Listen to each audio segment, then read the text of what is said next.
El problema no es el apagón es la consecuencia. Lunes 28 de abril, 12:33 de la mañana, la red eléctrica colapsa. España se queda sin luz, el país se va a negro. A partir de ahí, horas de incertidumbre, nerviosismo y angustia. Lo impensable, lo imposible, lo que nos dijeron que nunca podría pasar, acaba sucediendo. Nada funciona, no hay luz, ni internet, ni teléfono. Es un blackout. El sistema se va a cero.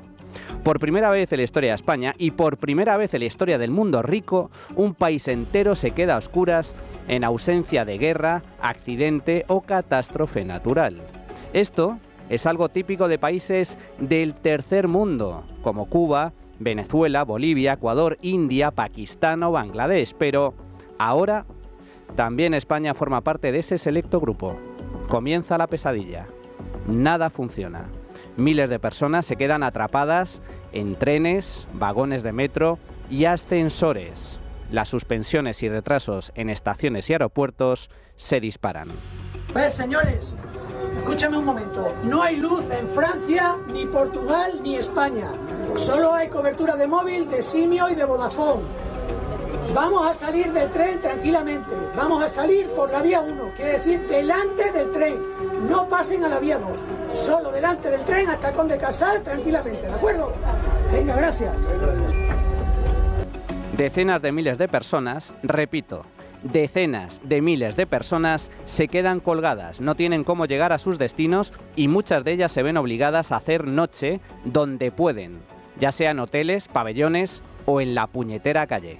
Nos han mandado desde la salida de Adif, nos han enviado a la parte de cercanías de Atocha con tan mala suerte que nos han dicho que el aforo está completo y que no nos dejan entrar. Entonces estamos gente mayor, gente minusválida, niños y nos vamos a quedar a dormir en la calle. O sea, esto es inhumano, no tenemos donde ni beber agua, no tenemos donde poder hacernos siquiera nuestras necesidades y la temperatura está bajando. Los semáforos tampoco funcionan y se forman inmensos atascos en las grandes ciudades. Tampoco van los navegadores porque no hay internet y mucha gente no sabe o no puede volver a sus casas en transporte, así que optan por caminar. Riadas de personas invaden las calles e incluso las carreteras a pie, andando, de camino a los colegios para recoger a sus hijos y regresar a su hogar. Muchos bares y restaurantes cierran porque no pueden atender, las neveras no funcionan. Lo mismo pasa con la mayoría de supermercados, salvo alguna excepción como Mercadona, cuyas tiendas cuentan con generadores. Tampoco hay dinero, las tarjetas no van y los cajeros no funcionan. Quien no tenga metálico está vendido y abandonado a su suerte. Los hospitales tiran del sistema de emergencia para mantener los quirófanos abiertos y seguir atendiendo a los enfermos, pero se retrasan y suspenden miles de operaciones, agravando con ello las ingentes listas de espera de la sanidad pública. Y la tragedia, finalmente, golpea a una decena de familias, ya que el apagón se lleva por delante varias vidas por accidentes y complicaciones de salud causadas directamente por la falta de electricidad. Y todo ello sin contar el coste económico, que oscila entre los 2.000 y los 4.000 millones de euros. El gran apagón ha sido un desastre económico, una tragedia humana y una vergüenza nacional. Somos los parias del mundo rico. Pero el menor de nuestros problemas es que se haya ido la luz. El problema, nuestra verdadera maldición, es que tenemos el peor gobierno de nuestra historia. Veamos. 3 son las grandes preguntas que deja tras de sí el apagón. La primera y más importante es si se pudo evitar, y la respuesta es sí, un sí rotundo. El gobierno ignoró todas y cada una de las advertencias que los expertos llevan lanzando años sobre el riesgo de apagones en España, pero Sánchez hizo caso omiso. Lo negó en 2022 y lo hizo además en varias ocasiones. No va a haber apagones, ni racionamientos, ni ninguna de esas escenas apocalípticas que pronostican los creadores de bulos. A ningún hogar español le va a faltar energía para iluminarse, para calentarse y para cocinar. No va a haber ni apagones de electricidad, ni racionamiento de bombonas de butano, ni ninguna de esas escenas apocalípticas. Eso no va a significar, por mucho que digan los agoreros, sobre todo la derecha, que lo que quiere es que todo descarrile y que todo vaya mal, que vaya a haber ni apagones, ni cortes de suministro en España, ninguna de esas escenas apocalípticas que desean pero no dicen la derecha española. También lo negó Beatriz Corredor, exministra del PSOE y responsable de Red Eléctrica, un año antes, en 2021. En España tenemos un sistema eléctrico, yo diría que el mejor del mundo, y no es falso patriotismo. Y por tanto yo lo primero que diría a todo el mundo es tranquilo, que no cambien sus hábitos de vida, que en España no puede pasar. Tenemos además muchísimas tecnologías distintas para poder garantizar el suministro eléctrico. No dependemos de una sola tecnología. Cuanto más diversificado, más seguro y más difícil que se produjera una incidencia. E incluso lo negaron sus voceros mediáticos, como, por ejemplo, Javier Ruiz, en la cadena SER. El miedo a un gran fundido, el miedo a un gran apagón es un miedo infundado, es un gran bulo. España no tiene riesgo de apagón ni por capacidad, ni por generación, ni por distribución. Absolutamente nada apunta en esa dirección. Pero lo que era imposible sucedió. Vaya si sucedió, y lo hizo a pesar de las advertencias, que fueron muchas y muy claras, sobre la fragilidad del sistema eléctrico como consecuencia del exceso de renovables y el progresivo cierre de nucleares, cuyo funcionamiento garantiza la estabilidad de la red. No es de ahora. Ya en 2020 los técnicos de Red Eléctrica, el monopolio público del que depende el suministro de luz en España, advertían de que la integración masiva de renovables disparaba el riesgo de apagones y por eso mismo era imprescindible adoptar inversiones y nuevas medidas para asegurar el suministro, cosa que, a la vista está, no ha sucedido. Pero ojo, porque el pasado mes de febrero, Redella, matriz de Red Eléctrica, volvía a alertar en su informe anual del riesgo de desconexiones por la elevada penetración de renovables. Y además, avanzaba que el cierre de las centrales de carbón, gas y nuclear disparaba aún más el riesgo de apagones. Esto mismo decía Fernando Ley, experto en energía, en el Congreso el pasado mes de marzo. ¿Que hay que evolucionar? Claro que hay que evolucionar, pero al final la energía en España la mueve un cable. Y ese cable se llama Red Eléctrica Española. Y no se olviden de ella, que es lo que va a regular que esa industria crezca. La semana pasada hubo en Chile, y le pongo el ejemplo, un cero energético. Quiere decir que ni las centrales eléctricas producen energía. Y yo tengo empresa en Chile y causó el caos durante 16 horas. Es un aviso. Es un aviso. Red Eléctrica Española en España es un ejemplo. A nosotros no se nos ha ido la luz en los últimos 40 o 30 años. Pero no está preparada, y no lo digo yo, sino lo dicen los señores que generan la electricidad en este país, que no está preparada para cómo quieren hacer esta transformación. ¿Que es necesaria? Claro que es necesaria, pero no de esta manera. En resumen, los expertos lo sabían, Red Eléctrica lo sabía, y por tanto, el propio gobierno también lo sabía. Pero no hicieron nada durante años, a pesar de las advertencias.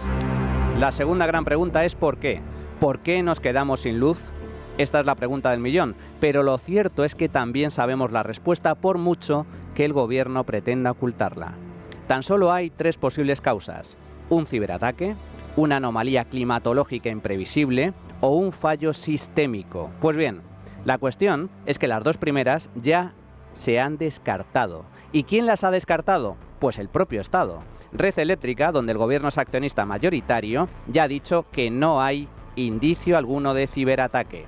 Eduardo Prieto es su director de servicio. Hemos tenido la colaboración del CNPIC, INCIBE, del CNI y esta mañana pues hemos podido concluir que efectivamente no ha habido ningún tipo de intrusión en los sistemas de control de Red Eléctrica que pudieran haber ocasionado el incidente. Y la Agencia Estatal de Meteorología, que también depende del gobierno, ha negado la existencia de anomalías ese día, así que tan solo queda el fallo sistémico. Pero entonces, ¿qué pasó? Pues básicamente lo siguiente. Hay muchas formas de producir energía, pero no es lo mismo tirar de gas, carbón o nuclear que de solar y eólica. Y no solo porque las renovables son más inestables, de modo que solo producen luz en caso de que brille el sol o sople el viento, sino sobre todo por algo que se llama inercia. El sistema eléctrico necesita tensión, es decir, un flujo constante y estable de energía para que oferta y demanda casen en todo momento, de modo que la producción sea idéntica a la electricidad que demandan empresas y familias. El problema es que en no pocas ocasiones se producen averías, incidencias y desajustes que provocan cambios sustanciales en el nivel de tensión que requiere el sistema para que funcione correctamente. Esas subidas o bajadas de tensión se pueden corregir fácilmente mediante turbinas que almacenan energía y proporcionan inercia para estabilizar la red en caso de falta o exceso de generación eléctrica. Pero el problema aquí es que no todas las tecnologías usan esas turbinas. Sí lo hacen las centrales nucleares, hidroeléctricas y de gas, pero no lo hacen la energía solar ni la energía eólica. ¿Y qué pasó el lunes? Pues que más del 70% de la energía que se producía en España era de origen solar y eólica. Y como no proporciona inercia, cualquier perturbación ponía en riesgo el sistema. Y eso es justo lo que pasó. Con la solar a todo trapo, la mitad del parque nuclear parado y la producción a gas en mínimos, el sistema pasó a depender de renovables cuya producción es inestable y que además, como no proporciona inercia, no puede corregir las posibles fluctuaciones del sistema. ¡Boom! A las 12:30, una caída de tensión de 5 segundos, que es una eternidad en el sistema eléctrico, hizo saltar los plomos de España y se produjo el gran apagón. ¿Qué hizo saltar los plomos? Aún se está investigando. Todo apunta a una pérdida de generación en 2 parques solares de Extremadura, pero en realidad da igual. El origen de esa fluctuación no importa, eso es lo de menos, porque incidencias siempre ha habido y siempre habrá. La clave no es el origen de ese cambio de tensión, sino la incapacidad del sistema para corregirlo. Y eso, amigos, se pongan como se pongan en Moncloa, es un fallo del sistema cuyo principal responsable es Red Eléctrica y, por tanto, el Gobierno. El exceso de renovables causó el apagón. Las prisas por liderar la transición verde sin reforzar la estabilidad de la red mediante nuevas inversiones y fuentes de energía mucho más fiables como la nuclear nos ha llevado al desastre. Tanto es así que la propia Corredor lo confirmó delante de Sánchez en la reunión que mantuvieron a puerta cerrada el pasado martes con las eléctricas para analizar las causas, según informa el periódico El Debate. El exceso de renovables impidió corregir las oscilaciones que causaron el apagón y por eso mismo, ahora, Red Eléctrica está tirando de centrales hidroeléctricas, gas y nuclear a fin de evitar nuevos sustos. Esto, entre otras cosas, significa que los responsables tienen nombre y apellidos. Beatriz Corredor, presidenta de Red Eléctrica; Teresa Rivera, exministra de Transición Ecológica; y desde luego el jefe de ambas, Pedro Sánchez, presidente del Gobierno. Pero aquí, evidentemente, como ya es tradición, no dimite nadie, empezando por Corredor, que sería la responsable más directa. Una última pregunta. ¿A usted se le ha pasado por la cabeza dimitir? Mira, todos sabéis cuál es mi trayectoria y mi trayectoria es asumir las responsabilidades que en cada momento yo voluntariamente he decidido asumir. Y por tanto, yo, si tuviera conciencia de que hay algo que yo pudiera haber hecho o que he hecho mal, la primera que lo plantearía sería yo. Pero es que en esta casa se ha trabajado bien, esta casa ha respondido a la altura de lo que se esperaba de ellos. Sería tanto como decir que reconozco que los servicios no han funcionado correctamente y no es así. Por tanto, la respuesta es no, creo que estoy asumiendo correctamente la responsabilidad y no es mi estilo no dar la cara para responder. Corredor dice que se ha trabajado bien y que el sistema eléctrico español es el mejor de Europa y el mejor del mundo. España acaba de sufrir el peor apagón de la historia y la máxima responsable dice que somos los mejores. ¿Qué? ¿Cómo os quedáis? Y si no dimite Corredor, pues imaginaos el resto. Sánchez incluso saca pecho de su gestión. Ver para creer. Por último, la tercera gran pregunta que nos deja el apagón es la siguiente. ¿Volverá a ocurrir? Me gustaría decirles que no, en serio, que el suministro está garantizado y nada similar volverá a suceder en España, pero no puedo porque no es verdad. Es posible que el gobierno tome medidas a corto plazo para evitar nuevos sustos, pero todo apunta a que no ha aprendido nada de este monumental fiasco.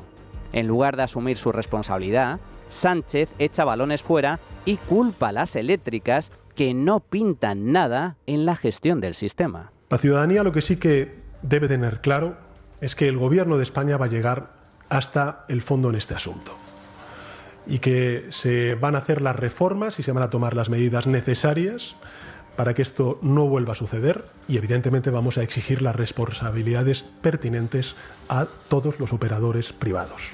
Insisto, vamos a exigir todas las responsabilidades pertinentes a los operadores privados.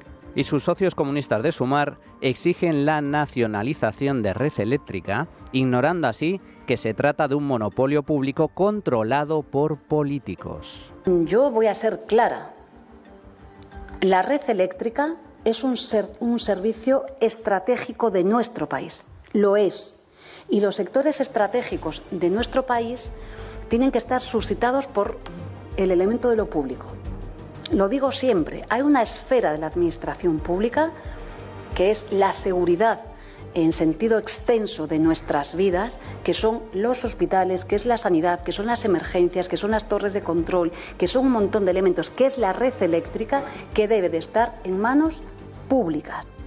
El gobierno, por tanto, protagoniza una nueva huida hacia adelante, eludiendo cualquier responsabilidad en la crisis, negando incluso lo evidente, su nefasta apuesta por las renovables e insistiendo en su plan suicida de cerrar las nucleares en España. No pierdan toda esperanza. Con Sánchez no hay posibilidad de enmienda. Sánchez es nuestra particular maldición. El apagón es culpa de la nefasta planificación energética del gobierno y también de la pésima gestión de Red Eléctrica por poner en riesgo la estabilidad del sistema.